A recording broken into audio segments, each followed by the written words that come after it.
статуса, предусмотренного Минскими соглашениями, причем активно поддержанные западными покровителями Киева, окончательно убедила нас в том, что мы просто не имеем права заставлять жителей Донбасса страдать и дальше.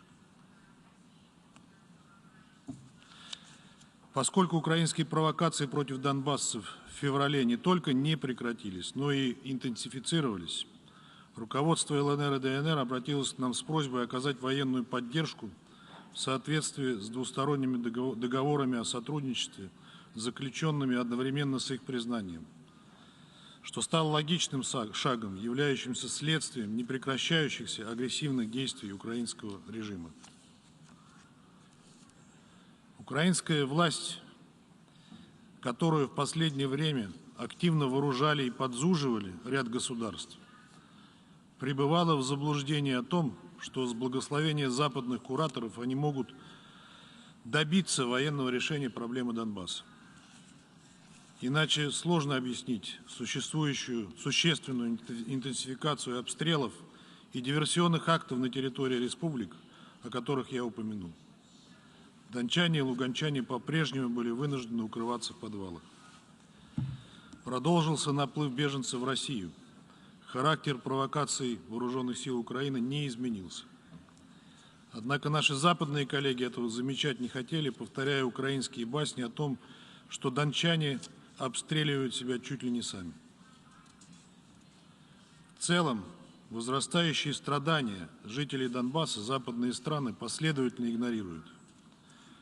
За неделю обсуждения этой темы в Совете Безопасности Генеральной Ассамблеи у них не нашлось слов сочувствия и сострадания для дончан и луганчан. Такое впечатление, что этих 4 миллионов человек для них словно не существует. В итоге, перед лицом не снижающихся угроз жителям ДНР и ЛНР, а также ввиду отсутствия перспектив решения проблемы Донбасса в рамках Минских соглашений, президент России Путин принял решение о проведении специальной военной операции на Донбассе. Оккупация Украины в наши планы не входит. Цель этой спецоперации – защита людей, которые на протяжении 8 лет подвергаются издевательствам и геноциду со стороны киевского режима.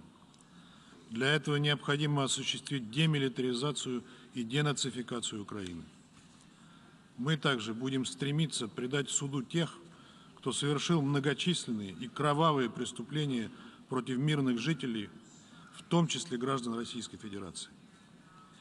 Это решение было принято в соответствии со статьей 51 Устава ООН с санкцией Совета Федерации Российской Федерации и во исполнение соглашения о дружбе и взаимопонимании с ДНР и ЛНР. Я хотел бы также напомнить о том, что принцип суверенитета и территориальной целостности государств, в нарушении которого применительно к Украине нас сегодня обвиняют, согласно Декларации о принципах международного права, касающихся дружественных связей между народами, принятой в 1970 году, должен неукоснительно соблюдаться в отношении государств, цитирую, соблюдающих в своих практических действиях принцип равноправия и самоопределения народов и вследствие этого имеющего правительство, представляющее без различия расы, вероисповедания или цвета кожи весь народ, проживающий на данной территории. Конец цитаты. Сегодняшнее правительство Украины таковым не является. Кроме того, в ходе специальной военной операции Россия осуществляет право на самооборону от режима, стремившегося к восстановлению доступа к ядерному оружию. Президент Украины прямо заявил об этом 18 февраля в ходе Мюнхенской конференции, и это его утверждение, напомню, было встречено аплодисментами участников конференции. При этом Украина ищет место в НАТО, где действует глава 5, и имеет территориальные претензии к России. Так что, задействовав статью 51 Устава ООН, Россия не только защищает себя от националистической угрозы, но и восстанавливает действия целей и принципов Устава ООН на территории Донбасса и Украины, обеспечивает выполнение главной задачи Всемирной организации предотвращения новой мировой войны. К сожалению, вынуждены отметить крайне негативную роль, которую сыграли во всем этом западные коллеги во главе с США. Вместо того, чтобы заставить Киев выполнить свои обязательства, они лишь открыто подзуживали Украину, повторяя лишенную какого-либо смысла мантру о том, что свои обязательства по Минским соглашениям не выполняет Россия, которая, как мы неоднократно подчеркивали, даже не является их стороной. Более того, наши западные коллеги беззастенчиво накачивали эту страну вооружениями, направляли туда инструкторов, фактически подталкивая украинцев, стянувших к линии соприкосновения 120-тысячный воинский контингент, к вооруженным провокациям против Донбасса.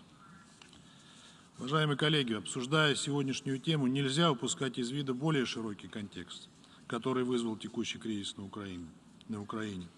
Еще в 2008 году президент Путин на саммите России и НАТО в Бухаресте предупреждал о том, чтобы члены Североатлантического альянса подумали трижды, прежде чем записать с гордостью, что Украина и Грузия будут в НАТО. Ему, президенту Путину, это преподносили как какой-то величайший компромисс, который удался Германии и Франции, которые заменили американское предложение о том, чтобы сразу объявить о предоставлении Украине и Грузии плана действий для членства. Потом была авантюра ободренного НАТО президента Саакашвили в Грузии, в которой, вопреки фактам, обвинили Россию. В 2014 году произошел кровавый и антиконституционный переворот в Киеве, в результате которого к власти пришли националисты и радикалы, взявшие курс на построение вместо Украины антироссии и наступление ее в НАТО. К этой теме я еще вернусь. Для нас вступление Украины в НАТО – красная линия, прежде всего из военно-стратегических соображений. Размещение в этой стране инфраструктуры НАТО вынудило бы нас предпринять такие ответные меры, которые поставили бы Россию и НАТО на грань конфликта. Поэтому в декабре 2021 года мы предложили США и НАТО заключить договоры, дающие России гарантии безопасности. Однако наша протянутая рука американцами и натовцами была высокомерно отвергнута. Нам предложили обсудить важные, но второстепенные вопросы, не снимающие нашей озабоченности. Кроме того, нам отказались ответить на вопрос о том, как декларируемая в документах ОБСЕ свобода выбора альянсов сочетается с принципами неделимости безопасности. Уважаемые коллеги, наверняка у многих из вас возникает вопрос, что же делать сейчас и какова может быть роль ООН в урегулировании украинского кризиса. Убеждены, что ООН может и должна сыграть свою роль, помочь сблизить позиции различных игроков, устранить причины для конфронтации. Ключевую роль здесь, согласно уставу, должен сыграть Совет Безопасности ООН. Однако попыток спокойно обсудить этот сюжет наши партнеры даже не предпринимают. Именно поэтому Российская Федерация 25 февраля проголосовала против антироссийского и антиукраинского проекта резолюции Совета Безопасности. Почему антироссийского, думаю, объяснять не надо, достаточно хотя бы на него взглянуть.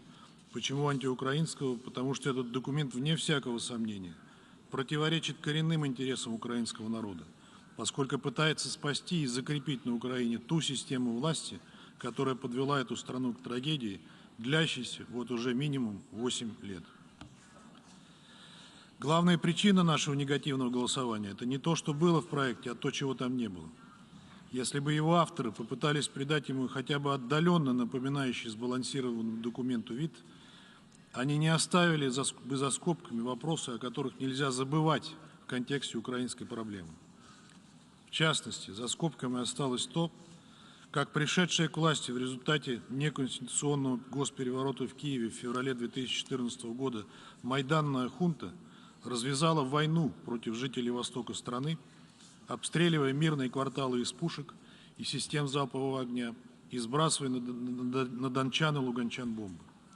Осталось за скобками то, как украинская власть при попустительстве своих западных покровителей последовательно и цинично уходила от выполнения минских договоренностей. При этом размещенные на линии соприкосновения украинские каратели, прежде всего из радикальных и неонацистских батальонов, методично, день за днем, обстреливали жилые районы ДНР и ЛНР, убивая женщин, детей и стариков. Это продолжается и сегодня. А как можно не упомянуть про леденящие кровь преступления укронацистов за эти 8 лет?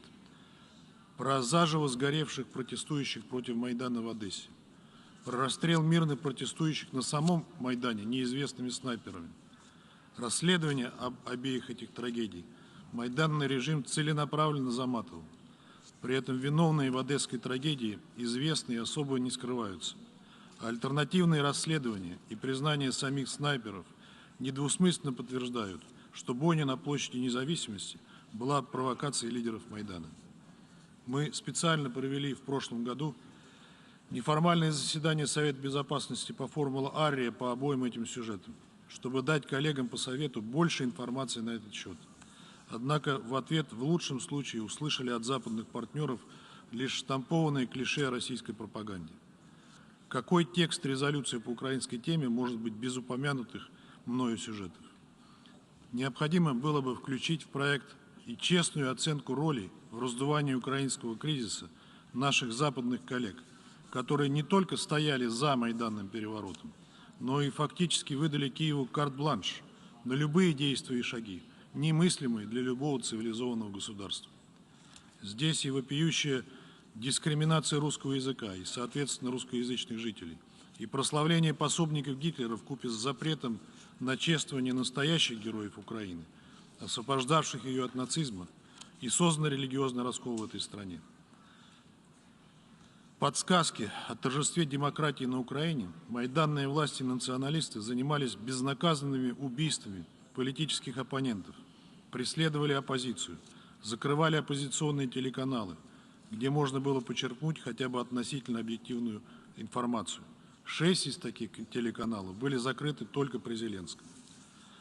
А как забыть о накачке оружием Украины, из которого потом убивались мирные жители на Донбассе? Ответственность за то, что происходит сейчас, лежит не только на нынешнем украинском руководстве, но и на наших западных коллегах. Уважаемые коллеги,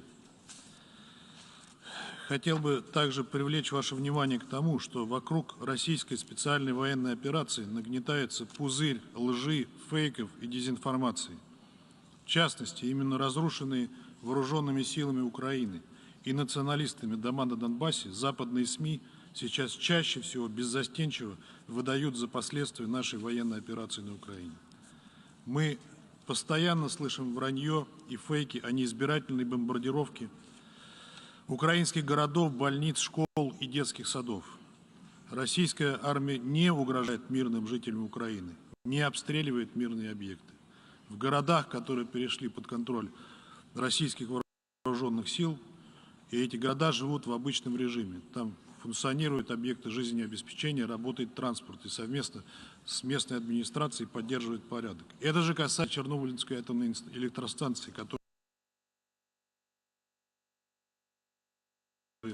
совместно патрулирует российскими вооруженными силами и специальной полицией, украинской полицией, которая там находится. Чернобыльская АЭС также функционирует в нормальном режиме.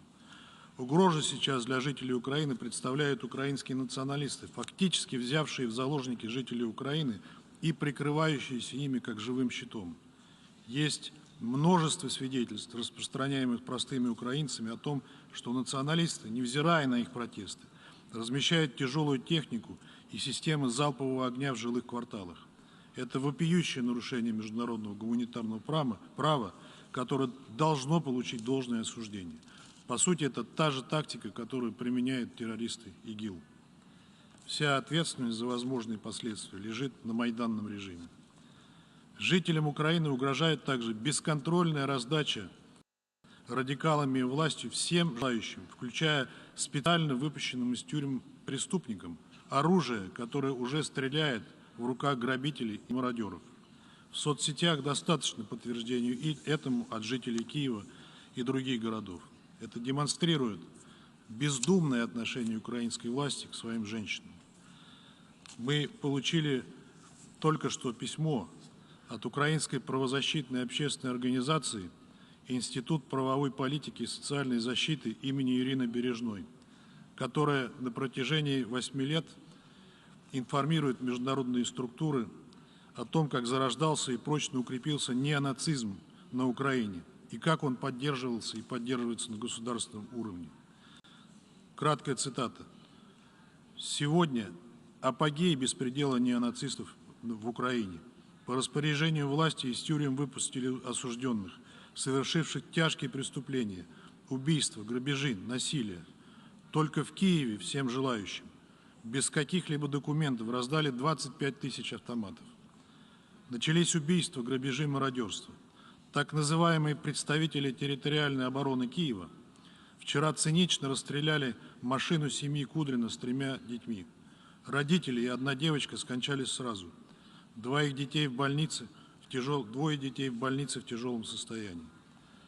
Бывший исполняющий обязанности президента после неконституционного перехода власти в феврале 2014 года Турчинов призвал всех неравнодушных граждан резать русню, то есть убивать русских по всей территории страны. Это при том, что последняя перепись на Украине 2019 года установила, что в Украине проживает 16, практически 17% русских. На самом деле гораздо больше. Сейчас против России в соцсетях развязана информационная война, поскольку свидетельств разрушений гражданской инфраструктуры российскими военными нет, за таковые выдаются украинские удары и ошибочные попадания, а также кадры и видеоролики из Донбасса, фиксирующие как раз преступления украинских националистов. Кроме того, в соцсетях размещены целые обучающие пособия о том, как снять фейки, порочащие нашу военную операцию. Всего по украинским соцсетям гуляет сегодня 1,2 миллиона подобных фейков. И то, что сегодня зачитывал украинский паспред о переписке матери со своим сыном военнослужащим, родилось также из недр тех же самых соцсетей. Об этом достоверно известно. Мы вчера также не поддержали проект решения о том, чтобы этот сюжет из Совета Безопасности попал на сегодняшнюю сессию Генеральной Ассамблеи. При этом мы руководствовались тем, что подобный маневр, по сути, предлагает нам расписаться в том, что Совет Безопасности не способен реализовать свою основную ответственность по поддержанию международного мира и безопасности. При этом не было даже намека на попытку найти конструктивное решение в Совете. Попытка обойти позицию России, проигнорировать ее, противоречит самой основе Устава ООН. Надо не продавливать подобные схемы, а пытаться искать точки соприкосновения, как бы этого ни пытались избежать наши западные партнеры. В том числе, когда они проигнорировали наши легитимные озабоченности в связи с политикой НАТО и нарушением западными странами базовых принципов ОБСЕ о неделимости безопасности. В заключение, господин председатель, я хочу сказать, что Россия не начинала военные действия. Эти военные действия начала Украина против собственных жителей Донбасса и против всех несогласных с военной властью. Россия эту войну завершает. Благодарю вас.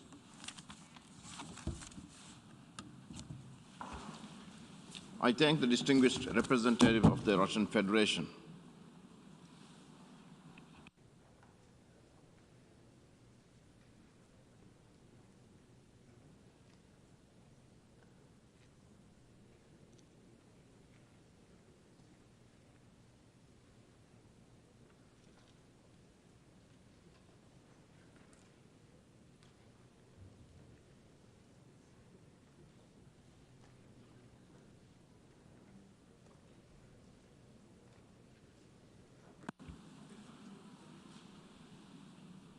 I now give the floor to the distinguished representative of the European Union.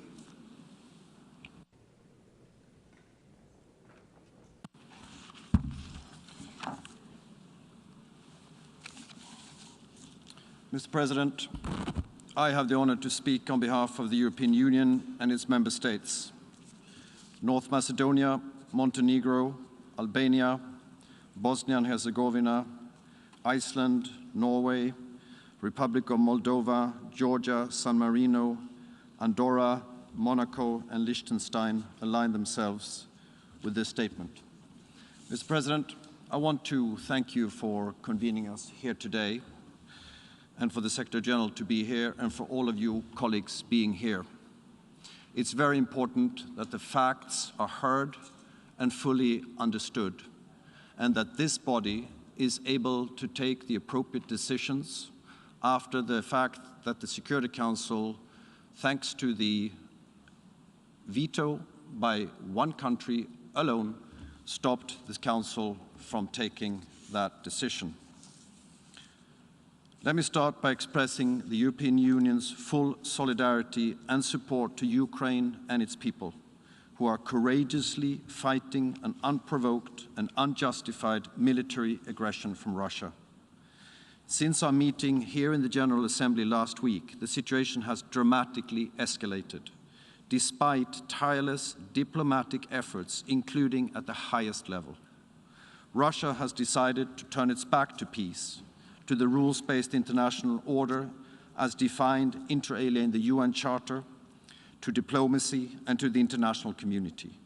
Russia's military attack against Ukraine has already caused an alarming number of deaths, injured, internally displaced and refugees. We condemn in the strongest possible terms the unprovoked invasion of Ukraine by armed forces of the Russian Federation in violation of Ukraine's independence, sovereignty and territorial integrity. We also condemn the involvement of Belarus in this aggression against Ukraine, and we call on both Russia and Belarus to abide by their international obligations. We're also alarmed by Russia's raising of the nuclear alert level. We call on Russia to de-escalate and to immediately return to the previous alert level of its nuclear arsenal and to avoid any actions that could risk the safety or security of the nuclear power plants in Ukraine, a non-nuclear weapon state under the Nuclear Non-Proliferation Treaty. Russia bears full responsibility for this aggression and the resulting destruction and loss of life. We demand from Russia to cease its military operations immediately and unconditionally and to withdraw all forces and military equipment from the entire territory of Ukraine within its internationally recognized borders. We further call on Russia to engage in earnest in dialogue with a view to a political and diplomatic solution. Russia's actions grossly violate international law and are in clear breach of the UN Charter and the OSCE Helsinki Final Act, as well as Russia's specific commitments to respect Ukraine's sovereignty and territorial integrity under the Budapest Memorandum of 1994. This is arguably the biggest aggression in Europe since the end of the Second World War. It follows similar Russian aggression against its neighbors in 2008 and 2014. We underscore our firm support for the sovereignty and territorial integrity of Georgia and of the Republic of Moldova, and we are closely monitoring the situation in the region. This Assembly has a responsibility immediately and effectively to acknowledge and address Russia's actions. Failing to do so will erode trust to the rules-based global order with the UN at its core and the UN Charter itself. It would send the wrong message to perpetrators of such aggression and aggravate similar risks to other UN member states in the region and beyond. We stand firmly by Ukraine and its people. We deplore the loss of life and human suffering. This is a dire humanitarian catastrophe, and humanitarian needs are rapidly increasing. With the toll of IDPs and refugees rising, humanitarian support is a priority in the wider package of EU support offered to Ukraine in these trying days. The EU and its member states are providing urgently needed humanitarian assistance to the Ukrainian population. Ukraine has activated the Union's civil protection mechanism and is receiving urgently needed supplies from EU member states. In addition, the Republic of Moldova, to which more than 60,000 Ukrainians have fled, has requested and received EU humanitarian support in dealing with the human catastrophe caused deliberately by the Russian Federation's invasion of Ukraine. We call on Russia and Russia-backed armed formations to respect international law, including international humanitarian law. Civilians and civilian infrastructures must be protected and humanitarian access should be secured. We call on Russia and Russia-backed armed formations to allow safe and unhindered humanitarian access and stop their disinformation campaign and cyber attacks. We strongly condemn the involvement of Belarus in this aggression against Ukraine and call on it to immediately stop action and to abide by its international obligations. We recall our unwavering support for the independence, sovereignty, and territorial integrity of Ukraine within its internationally recognized borders, and we call on all UN members not to recognize the two self-proclaimed separatist entities. The EU has reacted swiftly and decisively to Russia's recognition of Ukraine's self-proclaimed separatist entities and the invasion of Ukraine by adopting restrictive measures. We intend to take such measures against Belarus. Mr. President, let us be clear on this. We firmly believe that the use of force and coercion to change borders has no place in the 21st century. Let us recall that the UN Charter prohibits both the threat and the use of force against the territorial integrity or political independence of any state or in any other manner inconsistent with the purposes of the United Nations. Tensions and conflict should be resolved through dialogue and diplomacy. The EU, together with like-minded partners, have been united in making unprecedented efforts to achieve a diplomatic solution. But Russia has not reciprocated these efforts and instead opted unilaterally for a grave and premeditated escalation. With this one-sided step, Russia is further isolating itself. We are today at a crucial and historical moment. Too many times in the past, the international community has been blind or too slow in front of unfolding tragedies. Entire generations in many places around the world, many of you representing them, have paid and are still paying the price of inaction. We cannot make the same mistake again. We have to take action. After Russia's veto in the Security Council last week, the General Assembly has the responsibility to send a strong and united message on the need for Russia to immediately and unconditionally cease its military operations, withdraw its troops, and opt for genuine dialogue. We call on Russia to avoid, in particular, any action that places the safety and security of Ukraine's nuclear and radioactive waste installations at risk. The people of Ukraine and the whole world are watching us and counting on us, and will judge us on the decisions that we will take here in this special emergency session. And it's our duty and responsibility for all of us to do our utmost to defend the UN Charter and the international order. We therefore hope that this Assembly will massively support the resolution tabled by Ukraine and its partners. The EU and its member states will continue to do their utmost to protect the integrity of the rules-based international system, which is key to our collective security, and we call on all UN member states to do the same. On our side, we will continue to stand by Ukraine, support its democratically elected institutions and representatives and its people, including through additional political, financial, humanitarian, and logistical support. I thank you very much, colleagues. I thank you very much, Mr. President. I thank the distinguished representative of the European Union.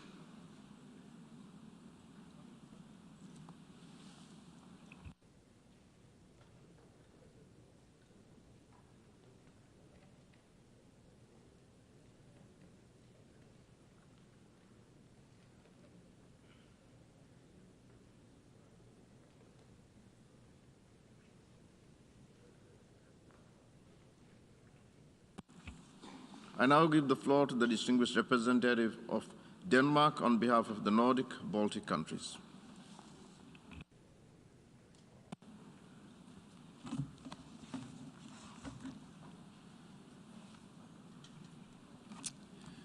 I have the honor to speak on behalf of the 8 Nordic Baltic countries: Estonia, Finland, Iceland, Latvia, Lithuania, Norway, Sweden, and my own country, Denmark.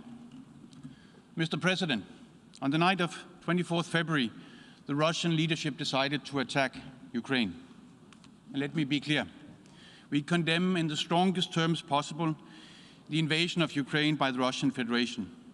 People around the world are watching with horror the tragedy unfolding in Ukraine. A member state of this organization, a member of this community of nations. We are struck with a profound sense of injustice and a profound sympathy with the Ukrainian people who are fighting for their country, their cities, their homes, their families, their lives, their freedom and their future. The Russian leadership's aggression and brutal armed attack is in clear violation of Ukraine's sovereignty and territorial integrity within its international recognized borders. The Russian leadership's actions gravely violate international law and the principles of the UN Charter. They are an attack on this organization. And this cannot stand. Last week, the Russian leadership decided it will erase Ukraine's right to determine its own future. This cannot stand. Mr. President, Russia counted on the world to remain silent, but we are acting. And on this day, and until peace prevails and every Ukrainian can safely return to their homes, we stand with Ukraine. The devastating consequences of this aggression, not only for Europe but globally, cannot be overstated. Russian aggression against Ukraine will have global and long-term negative consequences, challenging the rules-based international order if we let it go unanswered. In the time ahead, we fear increased suffering, with potentially large number of casualties and extensive destruction of civilian infrastructure. We see fighting unfolding in and around urban areas, and we are deeply concerned about the long-term cumulative and protracted harm to the civilian population. Mr. President, we will continue to look at every single instrument in our toolbox as a matter of urgency.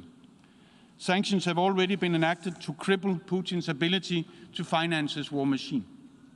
And likewise, the role of the Lukashenko regime in Belarus in enabling the attack on Ukraine also demands a firm response.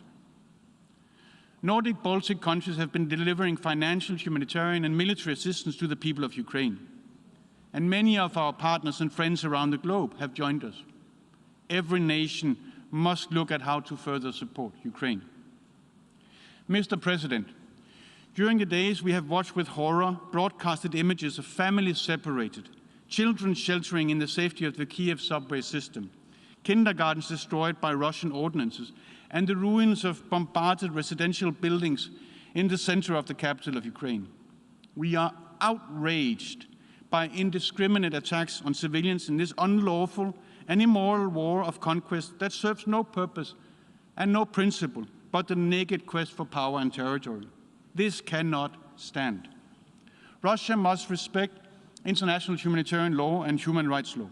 Full and unhindered humanitarian access must be guaranteed. Civilians must be protected. We call on Russia to stop this senseless war, and we echo the plea of the Secretary General. We demand an immediate ceasefire, and we urge Russia to withdraw all its forces from Ukraine and return genuinely to the path of dialogue and negotiation. Mr. President, let me be clear. Every civilian death, every war crime will be recorded, and we will ensure that the perpetrators of these heinous crimes are held accountable and brought to justice. History has its eyes on us. Every legal avenue available will be used to hold the aggressor to account. Ukraine has sent a request to the International Court of Justice on Russia's erroneous and absurd allegations of genocide in Ukraine, which the Russian Federation has cynically used as a false pretext for its invasion. The International Criminal Court's prosecutor has also noted that he is monitoring Russia's invasion of Ukraine and has jurisdiction to prosecute war crimes and crimes against humanity. The prosecutor's office may and will exercise its jurisdiction over and investigate any act of genocide, crimes against humanity, or war crime committed within the territory of Ukraine, as Ukraine has accepted the court's jurisdiction. We fully support the ICC's monitoring of the situation. Colleagues, the rules-based international order, which governs how states interact with one another, was put in place drawing from the horrible lessons of 2 world wars, promising one another that future generations would be saved from the scourge of war. The attack on Ukraine, the Russian invasion of Ukraine, is a direct assault on the principles and purposes of the UN Charter. This cannot stand. The matter is now in the hands of the General Assembly, where one veto cannot overrule the UN membership, where the power and legitimacy is manifested in numbers. Russia's shameful use of the veto on a matter it bears full responsibility for is completely unacceptable. As a permanent member of the Security Council, Russia has a special responsibility for maintaining peace and security, not to violate the very principles of the UN Charter. The latest meetings of the Council demonstrated the need for reform. It demonstrated who had the firmness and valor to defend the UN Charter. No country can grow and thrive in isolation. Russia knows this. The General Assembly has the power to send a firm message to Putin. And what we say today and how we vote on the resolution presented will make a difference on the ground in Ukraine and to the Ukrainian people. They will be watching us, hoping that the world will come in on the side of the UN Charter and our promise of never again. Colleagues, Russia's unlawful and brutal armed attack on Ukraine will affect and impact everyone. And if we do not join our forces to turn back this tide today, we will be even less equipped to deal with similar crises and crimes in the future, wherever, on whichever continent they occur. Over the last week, we have heard powerful statements from representatives of every continent on this planet, from Africa to Asia, from Europe to the Americas, that Russia's behavior towards a fellow member of the United Nations cannot stand. And we will hear more today. And to those who still refer to two parties to a conflict, we echo the words of a protester who had written on her sign, "If Russia stops fighting, there will be no more war. If Ukrainians stop fighting, there will be no more Ukraine." That is the simple reality before us. That is the simple truth. The world will hold Russia and Belarus accountable for their actions. Russia as the main aggressor, Belarus as the enabler. I thank you, Mr. President. I thank the distinguished representative of Denmark.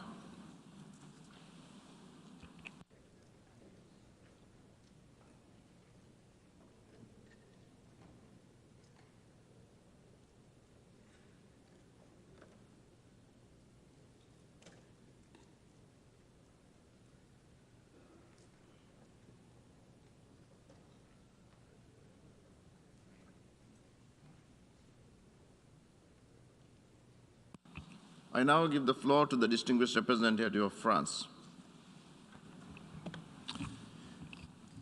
Monsieur le Président, la Russie poursuit jour après jour son œuvre de destruction en Ukraine. À ces actes brutaux et criminels s'ajoute une rhétorique dangereuse qui alimente davantage les tensions. La Russie conduit cette agression armée en violation des principes les plus fondamentaux de la Charte des Nations Unies que tous les membres de cette Assemblée sont dans l'obligation de respecter. Vendredi, elle s'est opposée seule à une résolution du Conseil de sécurité coparrainée par 82 États.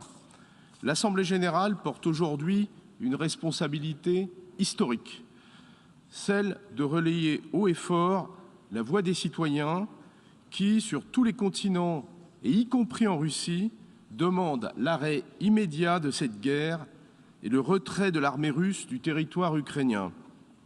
La France soutient les efforts en cours au sein de cette Assemblée pour préparer une résolution demandant à la Russie de mettre un terme à l'agression et de respecter la souveraineté et l'intégrité territoriale de l'Ukraine.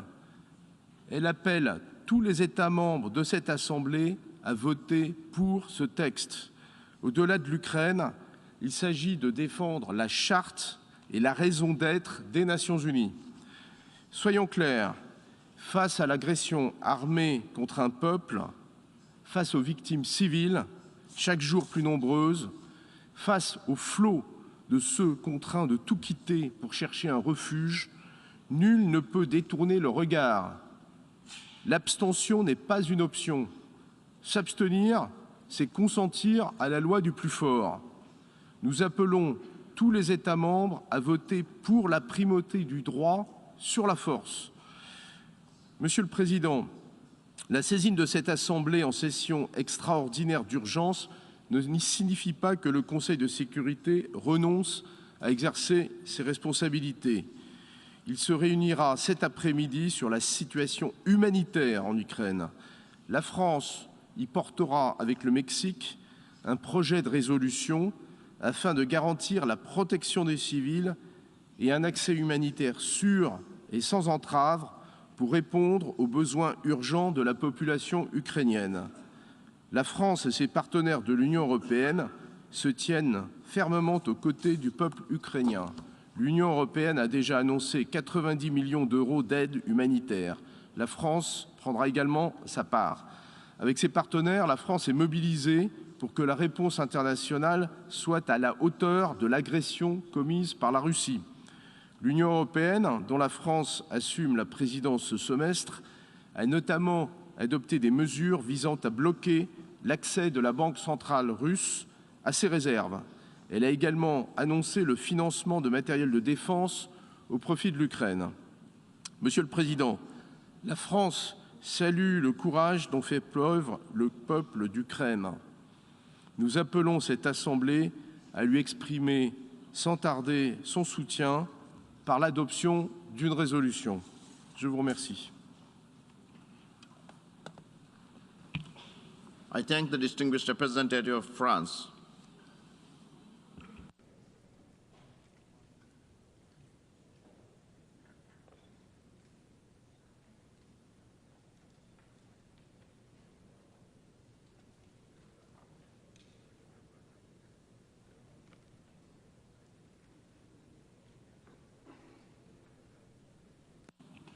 I now give the floor to the distinguished representative of the United Kingdom.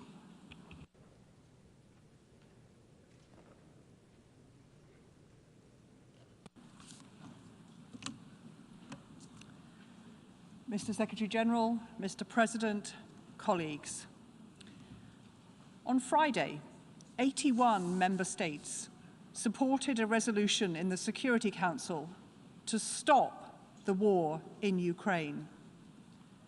Russia was completely isolated in opposing that resolution.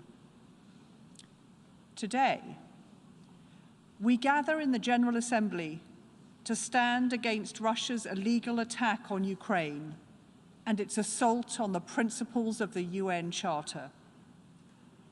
The facts are clear. Russia has invaded Ukraine without provocation and without justification. Russia has rained missiles and rockets down on Kyiv, Kharkiv, Odessa, and other cities. The brave men and women of Ukraine are enduring the barrage and have held their cities from Russian invaders. They are fighting for their country, for their continued future as a free and independent nation. But the humanitarian consequences are already immense. We hear of babies born in air raid shelters, children with bomb craters in their kindergartens, and today, news of the shelling of residential areas in Kharkiv. These are indiscriminate attacks on Ukrainian civilians. 7 million Ukrainians are displaced.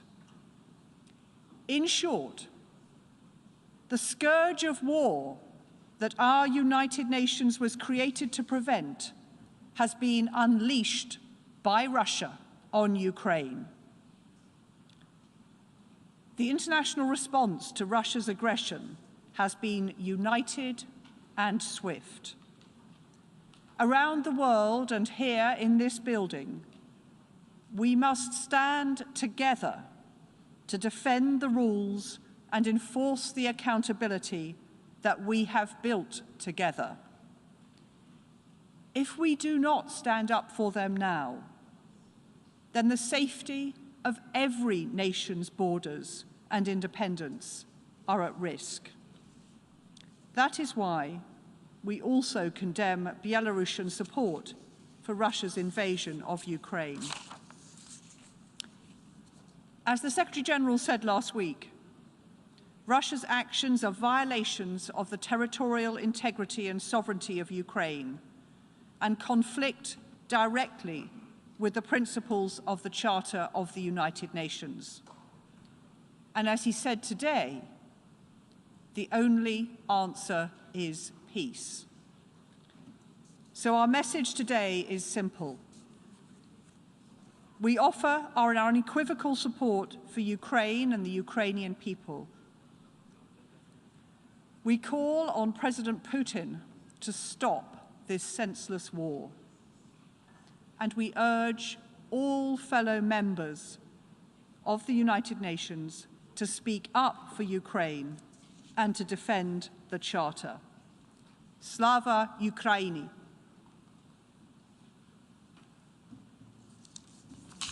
I thank the distinguished representative of the United Kingdom.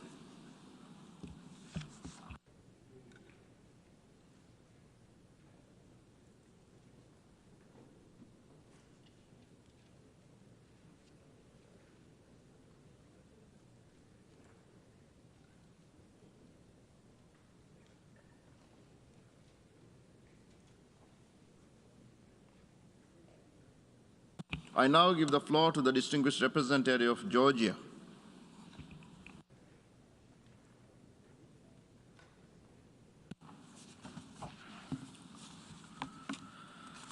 Thank you, Mr. President. My delegation aligns itself with the statement delivered by the representative of the European Union, and in my national capacity, I would like to add the following comment. Excellencies, we have gathered today in an emergency session because the Security Council once again failed us in acting as a guardian of peace and security. So now it is upon us, the General Assembly, where we all have equal rights to vote, to stand up and make it certain that the United Nations delivers on the purpose it was created for. The use of armed force by a UN member against sovereignty, territorial integrity, or political independence of another member state violates Article 2.4 of the UN Charter and constitutes an act of aggression as defined by the Resolution 3314 of this very body, adopted by consensus. What we see in Ukraine is an act of aggression on the part of Russia, and we condemn it. Last week, I spoke from this very rostrum about Russia's pattern of behavior against its neighbors. Russia's full-scale military aggression against my country should have served as a wake-up call for all. But alas, it has not been possible to prevent the similar scenario unfolding a few years later in Ukraine. Not to repeat myself, let me just say that we in Georgia do know what the toll of war is. We do know what it is this disastrous consequences. And that is people, innocent civilians, women and children who pay the highest price. It is devastating not only for those who live through it, but passes down to generations. Let me be clear. Core principles enshrined in the UN Charter, the Helsinki Final Act, the Charter of Paris for New Europe, and the commitments taken under the Budapest Memorandum are non-negotiable nor subject to revision by any country, no matter how large or powerful it may be. Territorial acquisition through use of force or a threat to do so is illegal and impermissible. Georgia calls on the Russian Federation to immediately cease its military activities and withdraw all its forces and armaments from Ukraine. Allow immediate access to all international humanitarian and human rights mechanisms wherever is needed on the entire territory of Ukraine. Reverse the decisions related to the status of integral parts of Ukraine's Donetsk and Luhansk regions and Crimea, and to do so the same with regard to Georgia. Withdraw forces, allow humanitarian access, reverse the status-related decision with regard to the occupied territories. Georgia was among the co-sponsors of the draft Security Council resolution that got vetoed. And we are the co-sponsors of the draft General Assembly resolution that is soon to be considered. This resolution, although it concerns Ukraine, is a watershed moment for all of us. And I would dare say for the future of the rules-based order and our United Nations. So I call on you to vote in favor of the proposed draft, to vote to save the succeeding generations from the scourge of war, to vote for the United Nations. And in conclusion, we welcome the Secretary General's decision to scale up the United Nations humanitarian operations in and around Ukraine, And let me once again reiterate Georgia's unwavering support of independence, sovereignty, and territorial integrity of Ukraine within its internationally recognized borders, including Crimea and Donbass, and Ukraine's navigational rights in its territorial waters. I thank you. I thank the distinguished representative of Georgia.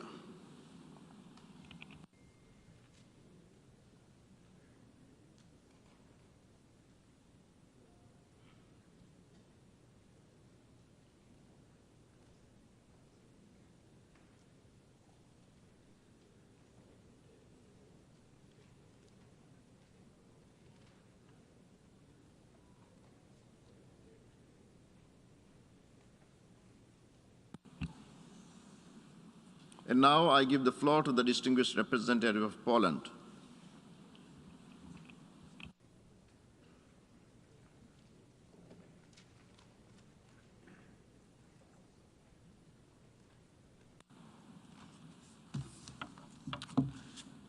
Mr. President, Mr. Secretary General, distinguished delegates, Poland fully supports the resolution just tabled by Ukraine and calls on each member state to stand firmly behind it. We deeply believe that through this act, we will demonstrate our adherence to the principles enshrined in the UN Charter. Only by upholding those fundamental principles, we can see the truly peaceful and long-term solution to the conflict caused by the Russian aggression in Ukraine. In that sense, the resolution we are about to vote paves the way to a meaningful diplomatic effort to end the atrocities of this war. To achieve peace, Poland, as the current chairmanship in office of the Organization of Security and Cooperation in Europe, called yesterday for the immediate ceasefire in Ukraine to let humanitarian organizations deliver assistance. But these appeals for peace are even more urgent when you look at the events in Ukraine from a close distance perspective. Let me tell you how we, Poles, see and respond to the horrors of this war as neighbors and friends of Ukraine. There is no doubt that we are confronted with one of the biggest humanitarian crises in Europe since World War II. In the first 3 days of Russian aggression, facilitated by the complicity of the Belarusian regime of Alexander Lukashenko, we witnessed more than 500,000 people fleeing Ukraine, 300,000 of which found refuge in my home country. We keep our borders open. Our diplomatic missions help those who seek refuge in Poland. The nationals of all countries who suffered from Russian aggression or whose life is at risk can seek shelter in my country. And I can tell you, only for the first half of today, we welcome people of 125 nationalities fleeing Ukraine to Poland. So that means it concerns us all. The list of these nationalities are too long to read to you. So I just read the first, those with more than 100 nationals fleeing to Poland only today in the morning. Ukraine, Uzbekistan, Nigeria, India, Morocco, Kazakhstan, Pakistan, Afghanistan, Poland, Belarus, Iran, Turkey, Algeria, and Russia. This refuge applies also to the students, which I understand is a serious concern of some colleagues here in the chamber. The students are also welcome to Poland, and they are offered to continue their studies in Poland. We know that some of the missions here in New York were targeted by the disinformation suggesting discriminatory practices at the Polish-Ukrainian border based on race and religion. I can tell you this is a complete lie and a terrible insult to us. Besides giving refuge, Poland delivers to those who suffer a very practical and tangible help. My government organized special trains for the elderly and mothers with small babies, as well as convoys with supplies and medical aid. There are 7,000 beds in 20 hospitals ready for those wounded and sick, and I want to announce that the first Ukrainian refugee babies were born in Poland in the last 24 hours, and the first life-saving operations were carried out for the elderly in our hospitals. Poland stands ready to cooperate closely with you and OCHA, International Committee of the Red Cross, and other humanitarian organizations to ease the burden of the civilians targeted by the Russian aggression. But what I'm most proud of is the outpour of spontaneous readiness to help by individuals. Polish families are opening their homes to refugees. They offer clothes, food, and accommodation. Thousands of private cars are coming from all over Poland to pick up those who cross the border. On the first 2 days, we experienced long traffic jams because of the number of cars coming from all corners of Poland. Polish people stand in lines for hours to donate blood for Ukraine. The scale of help was offered was so big that the government opened a special website, Helping Ukraine, where volunteers can register and get guidance on those in need. While diplomats in my mission are fulfilling our diplomatic duties here in New York, our family members and friends are welcoming refugees coming directly from the war zone. In this conflict, Poland may not be a geopolitical superpower, but we want to be a solidarity superpower. And this is how we want to change the grim reality for better. At the same time, I would like to pay a tribute to those Ukrainians who defend their motherland and continue to stand for their country's freedom. Those are not only soldiers, but also people like Vasilina, a 30-year-old mother of two small daughters, living in a village near the Polish-Ukrainian border. When offered a trip to Poland by my family, she answered, "I cannot leave Ukraine now. This is my country. I have to stay and take care of it." And now she is cooking food for soldiers and refugees at the border. A similar answer was given by our diplomats in Ukraine. We keep our embassies and consulates open, and they keep fulfilling their diplomatic and consular duties.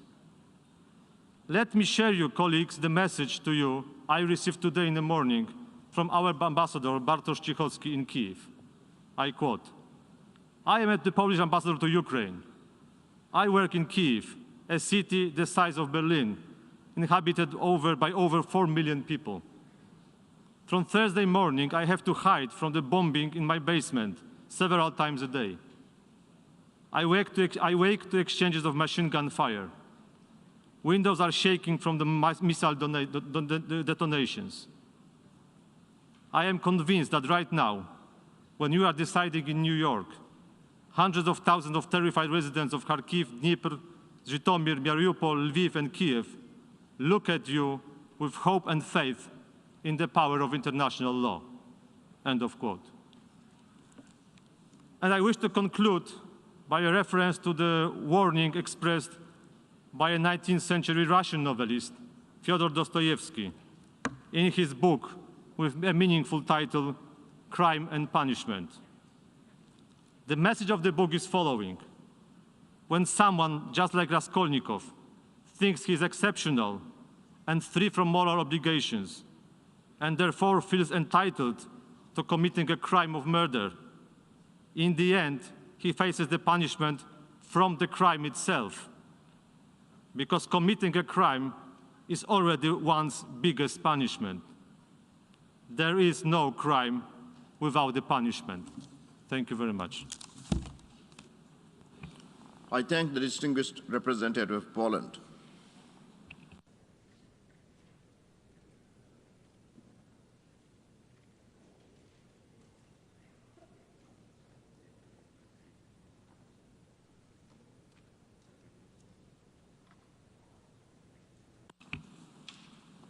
And now I give the floor to the distinguished representative of Austria.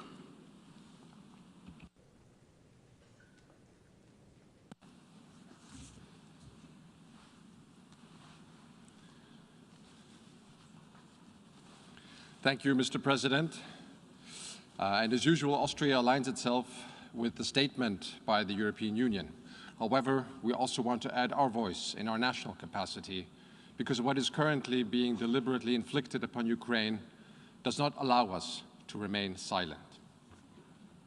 Excellencies, colleagues, fellow Ukrainians, Let me start by thanking you, Mr. Secretary General, for your clear words this morning and these past days. We are grateful to see that the United Nations is there to help those suffering and in dire need for help. We meet here today to discuss the Russian aggression against Ukraine, to discuss the violation of Article 2.4 of our UN Charter. That we meet here today in this room is a good thing and a bad thing. It's bad because it means after several days since Russia launched its aggression against the sovereign territory of Ukraine, we are still witnessing military attacks, terrible human suffering, and loss of life. It's also bad because questions of peace and security should be addressed by the Security Council. As primary responsible for upholding international peace and security, the Security Council cannot remain silent when basic principles of our international rules-based order are trampled by military boots and squashed by tanks.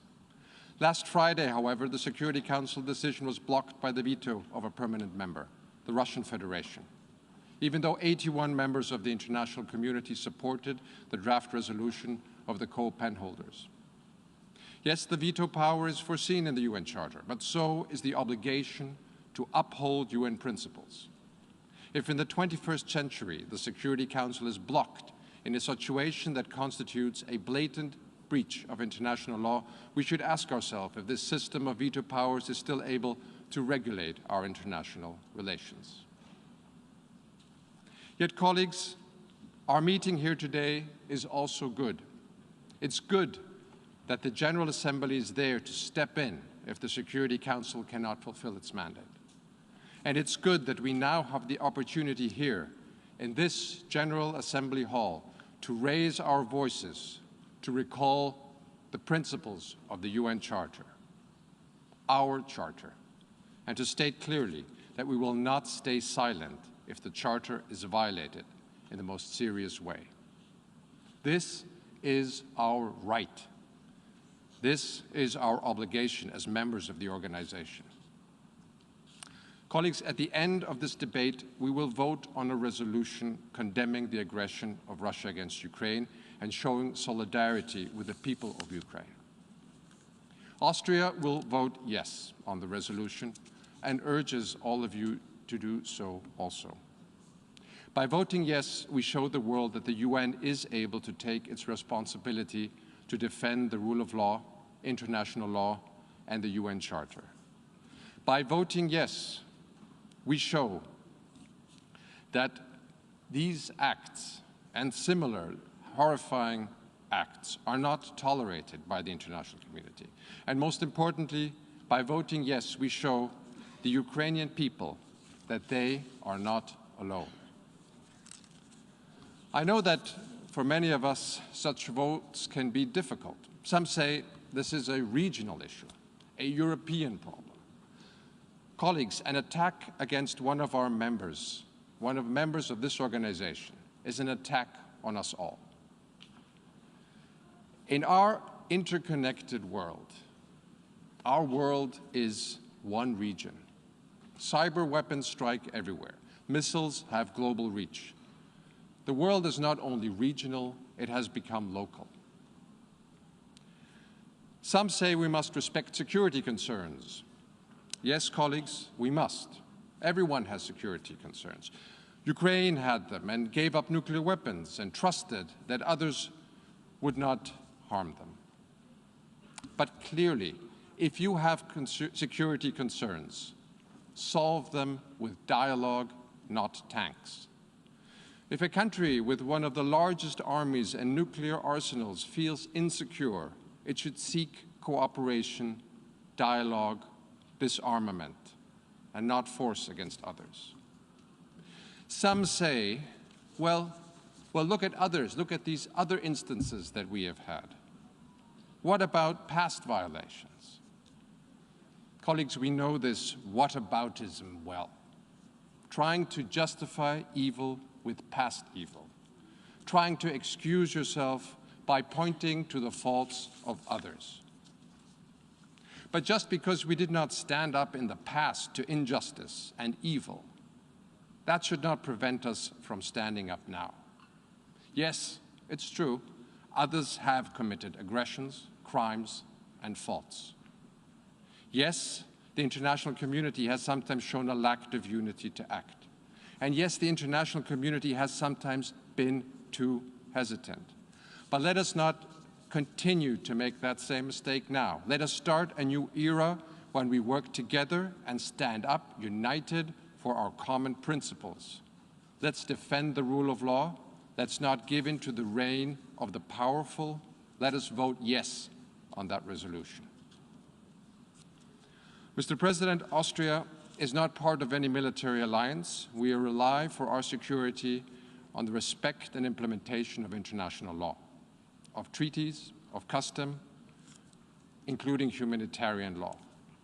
Reports about Russian attacks on civilians and civilian objects in urban areas are extremely worrying.